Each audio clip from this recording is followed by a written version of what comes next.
रहमान अस्सलाम वालेकुम। तो नाज़रीन मेरे सामने तुसीं कपाह की फसल देख रहे हैं। इस वक्त ये अप्रैल काश्ता वा तो इसकी जी उम्र है ना वो 60-65 दिन हो गई है। और मज़े की गल यह है कि तुसीं देख लो कि फार्मर ने किड्डी समझदारी तो काम लिया वा कि इसकी जी है ना माशाअल्लाह जिन्होंने कहते बूटा मारना टिलर कपाह का पौधा तुहानूं पता जी ये 1.5-2 फुट तक आपका जोड़ा ना फैलाओ बल्कि 3-4 फुट तक आपका फैलाओ बना जाता। तो बड़ी गल सोहनी लगी आ कि तादाद भी पूरी आ ते वक्फा भी पूरा वा ते किवें ना कपाह अपनी एवरेज देगी। तो हजे तक इनू किसी किस्म की कोई स्प्रे नहीं की ते उन्हां तो बगैर ही कम अज़ कम कोई काफ़ी फ्रूटिंग जी है ना वो पौदियां दे विच माशाअल्लाह देखी है। यह तुसीं देखो कि फल दे नाल भरे हुए है।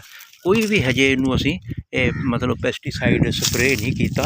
तो बाज़ बंदे जिहड़े है ना वो मतलब कपाह हजे एवें 10-15 दिन की हुंदी है तो उन्होंने रीस पा लेंदे आ स्प्रे की। तो मैं तो यह कहांगा कि थोड़ा जिहा ना कपाह की फसल आ उन्होंने कोई थोड़ा जिहा अपना भी जोर लाउणा चाहिदा वा।